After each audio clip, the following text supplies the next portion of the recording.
All right, this is another tool. For doing your own firewood, you want a good saw.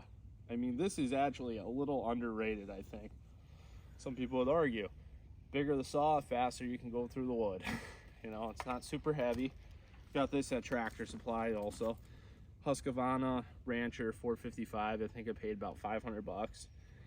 I was actually a little bit upset because a bigger model of it, I think it was the next size up was like a 50 or 65 cc, pretty big saw.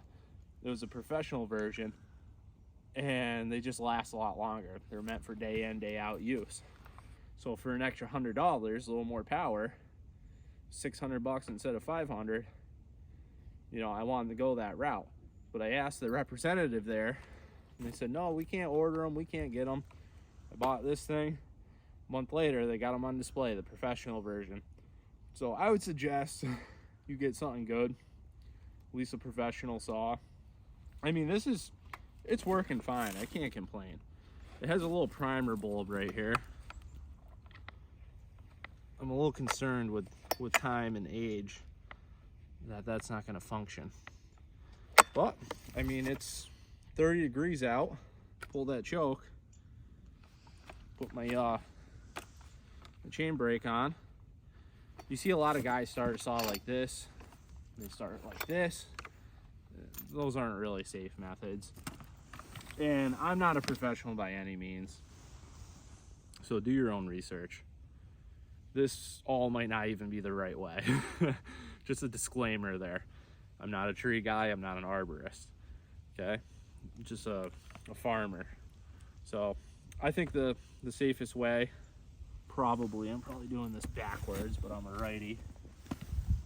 Yeah, I can't even do it. Is just like this. You have your chain brake on, you have the saw on the ground.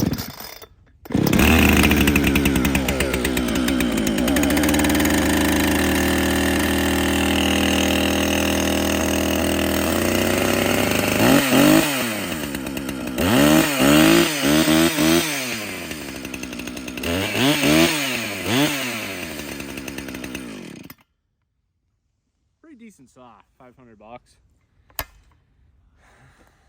Make sure you always put that thing on. You don't want to start and have the chain going. Also, good pair of gloves. These have Kevlar in it. Ideally, if the chain hit it, it'll jam the chain so it doesn't cut off your hand. Don't want to test that. This ain't the video, I'm not testing it. That's how it's supposed to function. It's supposed to minimize the damage when it hits. They also make chaps. I'd wear the chaps. I don't have them on right now, but I'm not sawing. I've been using a chainsaw for a long time. I recommend wearing the chaps. Don't be a superhero. These things are very dangerous. You get hurt very quick. Pretty good saw overall. Pretty lightweight. Pretty good on gas. Starts right up. We'll see about next season. The first thing I did when I bought it is I took the chain that was on it and I threw it away.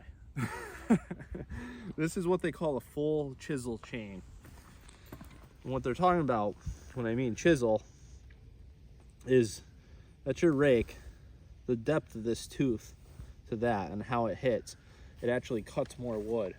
If you see like the yellow chains, full chisel chain, they're more for professional use. They cut wood faster. But the negative side to it, if you don't know what you're doing with a saw and you're inexperienced, the kickback from a chiseled chain is much greater. There's a lot more force. And a lot of times when you get a kickback, it's from when you hit something right here. You hit the end of your saw there and it goes.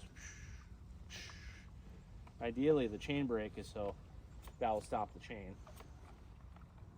You know, you never really want to be in the line with a chainsaw. You want to make sure your footing's good when you saw. That's another big thing. Make sure there's nothing you can trip on.